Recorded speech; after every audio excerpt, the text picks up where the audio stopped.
Welcome back, friends. Today we're talking about the cameras and camcorders I use for wedding videography. This is going to be a really exciting video, and you know I like to talk about a couple things in one video, so grab your cup of coffee. Let's jump right into it.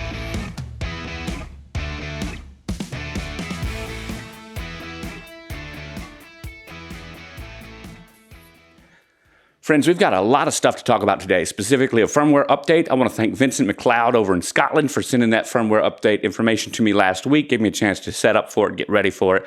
That firmware update is for this camera right here, the Panasonic HCX 1500, the HCX 2000, and the AGCX 10. But there are a myriad of different updates for the other HCX 2, HCX 20 cameras out there. And these tie into a lot of the new announcements of the Panasonic S5M2x, which is out today. We're going to talk a little bit about that and how you might want to consider that for some videography if you're going to do both photo and video. That is a serious camera, and I really like what Panasonic is doing. Let me jump in right here. If you guys like this content, shameless plug, don't forget to use the Amazon links down below and send me a cup of coffee through PayPal. Anything that you do helps support the channel. So even if you're just buying laundry detergent, I appreciate it. Okay, back to the video. So here we've got the Panasonic HCX 1500. This is probably one of my favorite cameras ever. And it's got some things I don't like about it. But aside from the buttons, which you guys have all heard about, there's one thing that has always been an issue. And this is something that is addressed directly in the firmware update. Thanks, Vincent. So the thing is, when you are in auto mode, this little switch right here, the idiot switch, the auto switch, I love it. Panasonic does a great job with this, and I use it more often than you would think. Specifically, the way I use my long format media cameras, things like this, that can record in 422 or 420 10-bit or 8-bit in the case of this for a long time. Well, things like a wedding, 30, 40 minutes, an hour, 2 hours, these things are perfect for it. Relatively high bit rate for such long format, but the problem is you lose a critical function, face detect autofocus, when you move out into manual mode. Well, now they fixed that. This was a software thing they could have done a long time ago. Don't ask me why Panasonic didn't allow it. I've talked about it for years since I've been using this camera. Now, in automatic mode and in manual mode, when you are in autofocus, you can choose face detect and face detect auto exposure. This is excellent. This means that now, instead of just setting up my camera in auto and either choosing to let the camera auto expose, which it does a great job, which I do sometimes, I do it more often than you might think, I can now actually dial in my settings directly, manually, and choose auto face detect and auto exposure. Not something you would usually get. Lots of fun there. But Panasonic did not end there. Now we've got something else that we can do. We can actually use manual focus peaking, right, in any autofocus mode. This is excellent. The camera has always had the ability to accept user inputs for focus direction. When you're in autofocus mode, if the camera chooses something, whether it was face detect or whether it was just in its area select mode, and you wanted it to focus on something else in the scene, you could tell it to focus further back into the frame or forward, closer to the lens, just by moving your focus ring. That direction gave the camera a little bit of intelligence to kind of figure out what you wanted it to do. The problem is, although the feature was great, the screen is such a high resolution screen, the sensor is so small, the screen is so bright, and usually a small aperture outdoor, unless you're using neutral density filter, everything would look in focus. But you photographers and videographers would know everything's not really in focus. So without focus peaking, it would be very difficult on this screen to tell whether or not you are in proper focus for what you were trying to get the camera to focus on in an autofocus mode. In order to get focus peaking, you would have to go out of autofocus into manual focus and then turn on focus peaking. How ridiculous. Well, Panasonic has now fixed that as well. If you would like to have it, you can assign focus peaking to any of the user assignable buttons, and you can even put it to the software buttons on the screen and turn on and off focus peaking at your heart's content. This is great, and it works in manual, of course, but more importantly, it works in autofocus mode and with face detect autofocus. This is great. There's another thing Panasonic has done having to do with focus. They really have stepped up the focus here. Focus. See what I did there? They've allowed you to assign both your focus. Well, these two rings are user assignable. Usually focus or zoom and a aperture or focus, one of the two. That's how I either use it. I set them up one of the two ways. But I always want to have one that will do focus so I can direct the camera a little bit, and one that will either zoom or change the iris. And this aperture is so small here, and you usually get such a deep depth of field with this camera. I usually use the iris as a way to help control exposure more organically when I'm outdoors. In any event, that doesn't matter, because now what's happened that's helped it out even more is these can now be set to a linear throw rather than just a responsive throw. The linear throw means that you can start and stop, and you will have the exact same kind of movement within the camera as you would with a manual camera, which means that you can have a hard stop for your beginning and end points. And if you're using something like a gimbal where you're controlling it electronically through like the Xenon transmount system, or if you're using like a Tilta focus wheel, you can actually mark on the wheel or things like that where your starts and stops are. It's repeatable. That's a huge deal. There are a bunch more updates. One big one, if you've got the HCX 2000 or above, you can now do SDI out at the same time as HDMI out, which means that you can send your 3G SDI signal, which is a 1080p 60 signal somewhere else, as well as send out your HDMI 4K 422, depending on what your format, 10-bit, to a recorder. This is great. So if you've got that camera, the HCX 2000, that might be another reason to pick up that camera over the 1500 and the top handle, because then you've got more functionality. That was one of my reasons not to get the HCX 2000 and just get the 1500 and the top handle separately or in a bundle, because you couldn't use both of those at the same time. Well, Panasonic has fixed that. That firmware update, May 9th, 2023. Thank you, Vincent, for letting me know about it. This is another camera that I use all the time, the HCX1, right? Also, the bigger brother is the HCX UX180 or the AG DV-X200. That's even bigger than that. These all come from a very similar lineage. These are the 8-bit, the final cameras from the 8-bit lineage. Now we're in the 10-bit lineage with the HCX20, HCX2, AGCX350, HCX 1500, these types of cameras. Unfortunately, Panasonic didn't come out with a final firmware update for us. The last one on this beautiful HCX1 was 2018, I believe, maybe 2019, May or June of those times. So did we get anything new? Obviously no firmware update, but it still works great as a nice camera, big 1-inch sensor, and the debate will continue. I can tell you that if you're choosing between color depth and sensor size, unless the newer, smaller sensor is many generations ahead, it might be a lot closer than you think. So for me, if I'm going to be doing some recording and I'm using one of these cameras in low light for a reception, it's definitely going to be this one over that one. It's going to be the HCX1, even though it's 8-bit, over the HCX 1500, because the sensor size does give it some better low light performance. But there's a lot to think about there. The 10-bit color depth is very helpful, just depends on what you're doing. And if you're pulling out a lot of shadows and you're trying to do some noise busting, you will definitely need to use something like Neat Video or Topaz noise reduction somewhere. In any event, I don't have a problem with that. And one of the ways I like to use this camera is with a little handle at the bottom, and then I walk around, right? And I get those real cool shots inside of people dancing at the reception and stuff. We're going to switch gears now and talk a little bit about the new Panasonic S5M2x and why I think it's a great camera, but you may not actually need it. Okay, we know that I like to use this camera on my Xenon Crane 3S gimbal, but today,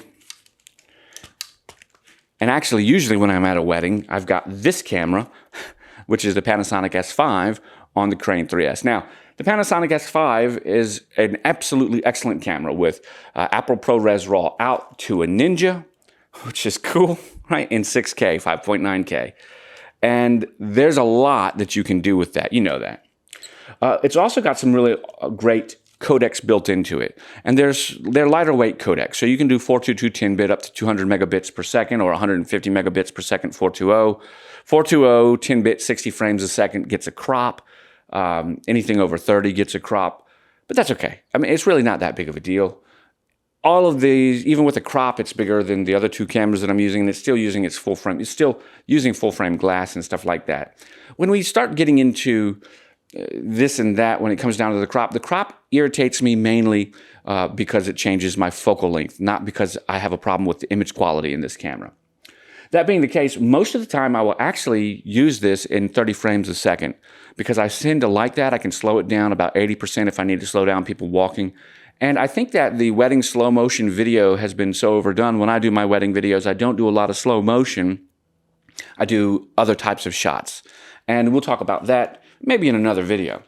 One of the things I want you to see here is that on this gimbal right here, we've actually got the 24-105 f4 lens on here, and I've got the transmount system hooked up so that I can control the zoom and the focus from the actual gimbal itself, which is really great.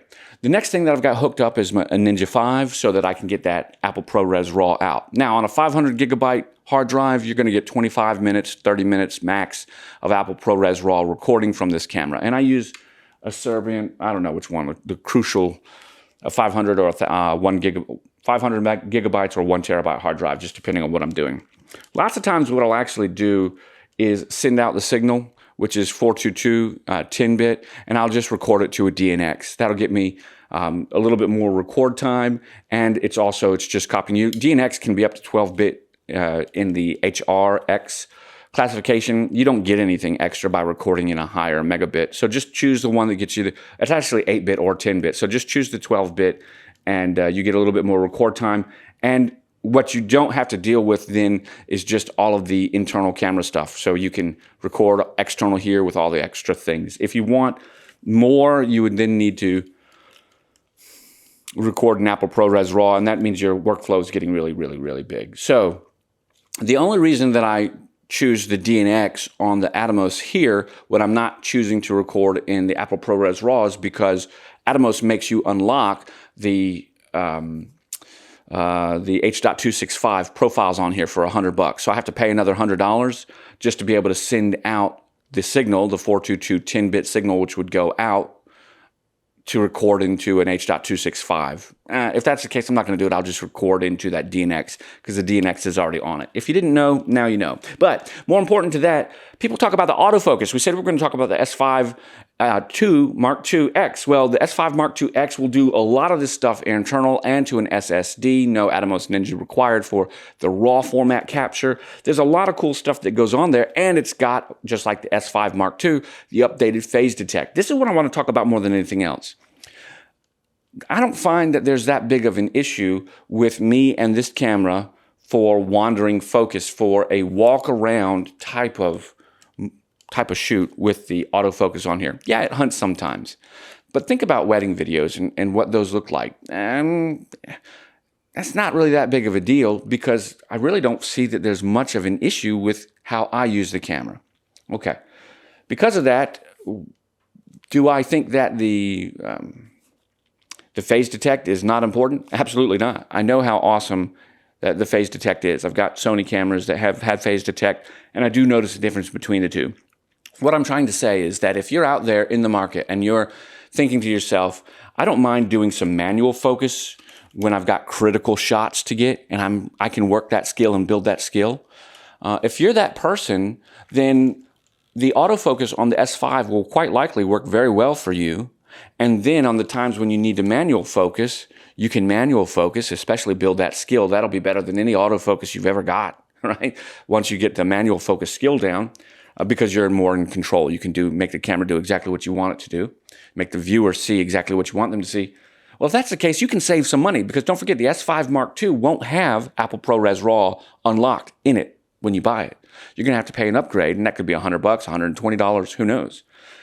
If you did want the autofocus and you were going to get the S5 Mark II and then have to pay for that ProRes upgrade, just forget it. Get the Mark II X because for the extra $100 on top of that, about $300 more than the S5 Mark II, so about $2,300, you're going to get all of that built in, no unlock required. If you get the S5, you're going to end up paying about another $100, so you'll be what, $2,150 instead of $2,300. Just save the extra $150 and go all out. Or get the S5 even used, and save $500, $600, $700 and put that towards a lens or a recorder or a gimbal, man, then you're building your kit better.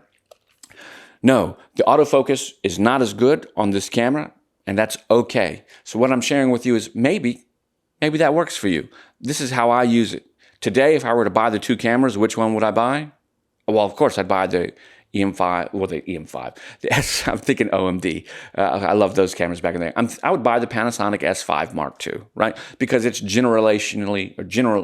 it's improved quite a bit by generations. But if I bought the S5 today, I wouldn't be dissatisfied with it. It's a very responsive and good camera. Okay, enough said about that. Let's move on to the crane. How does this work together? If you plug the crane in, nothing passed through to control on the camera, then the crane will control all of your camera functions, which is awesome.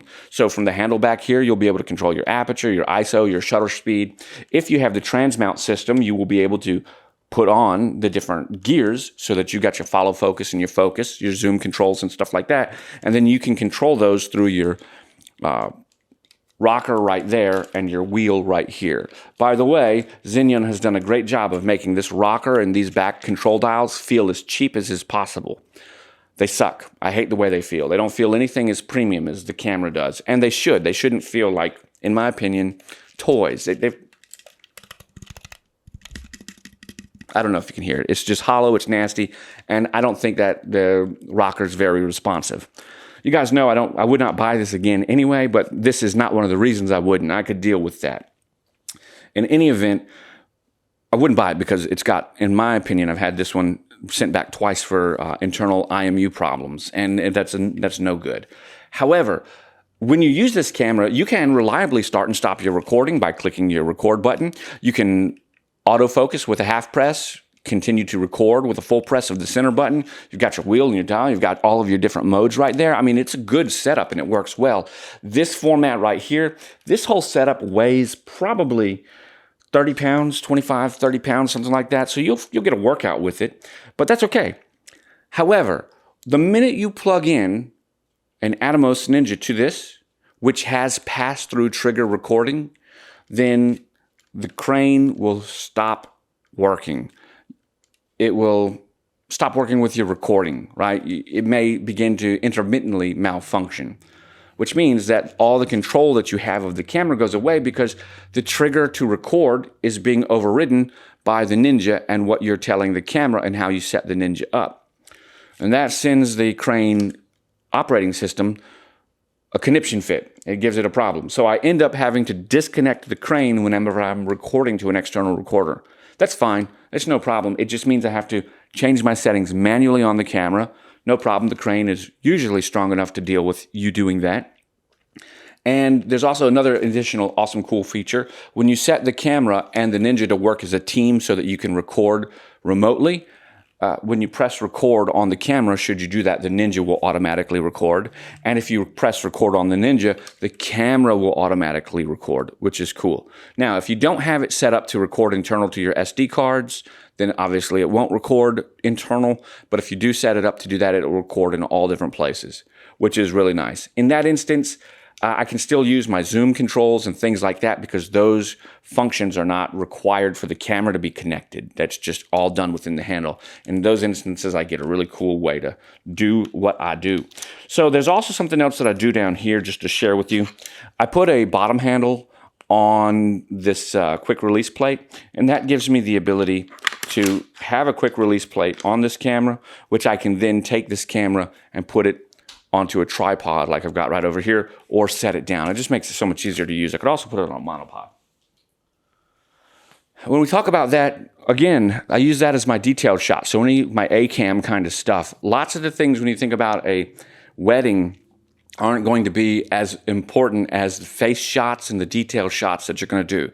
So all of that stuff for the dancing, I might just have this camera as a wide angle getting people dancing. And I then might use my Panasonic as my A-cam to go in there and get my detail shots. So I can punch in and out between those two when I'm all said and done. However, if I've got some other long format stuff I need to record that I don't want to have thousands of gigabytes just plugging up my hard drive, I'll use this one right here, which is the Sony A6500. This is on a Xenon Crane Plus. I don't know, it's old, but it works. And the f4 to 28 to 105, which is like a f5.6 or f6 to 24 to 150. This works very well, and I use it quite a bit. Nice bright lens. There's even some ability to do some zoom on the handle when you connect it, although that's not very reliable. Sometimes I'll use this when I'm outdoors to get an extra tight shot when I need one, but most of the time I'll just put a prime lens on it when I'm going in and running around. This is much easier to carry. No, it's not on, and I guess it could be, but it's not. And I just find that it's useful. I don't use it very often. What has replaced it is the camera that's over there doing nothing. I just forgot to bring it, which is my Pocket 2 by DJI. The Pocket 2 is a great little camera that I can hand to any of my photographers and even myself. And when we need some extra B-roll or something, it's got excellent mics built into it. It's got a wireless mic that you can clip onto something, which will pick up excellent audio. And then it's got neutral density filters that you can plug onto it, a wide angle. It's about 20 millimeters wide in the first place, and it just does a great job. So if I've got a photographer that's all set up for photos, but they want to get something, they can pull the Pocket 2 literally out of their pocket and get something right there. It is not good in low light by any means, so in the reception, it does nothing, but considering I do weddings on the beach, it's a nice handy tool to have when you need something to push, double click, and go. It's really cool. In fact, sometimes I'll have my photographer put it on top of their camera from the little quarter 20 mount and turn it on, and then they just take photos, right, with that on their camera, and that way I've got whatever imagery that I want from their point of view. There could be a really cool shot there that they're setting up as the bride's walking down. Boom, it just works. So those are the ways that I use the cameras. Of course, I've got drones. Drones are cool, but this is kind of what I wanted to talk about today. We've got 4 different cameras I've shown you, talked about 5 different cameras, including a drone or not including a drone, and a little bit about how I set them up and how I find the tools that I use them helpful. I hope that some of this was helpful to you. If it was, don't forget to leave a comment down below. I'd love to hear what you have to say. Let me know how you use this stuff. Do you do any wedding photography? Do you do something different? Please, let's talk about it. Guys, I'm Rob. I want to thank you for watching. Remind you I'll catch you all on the flip side. Bye for now.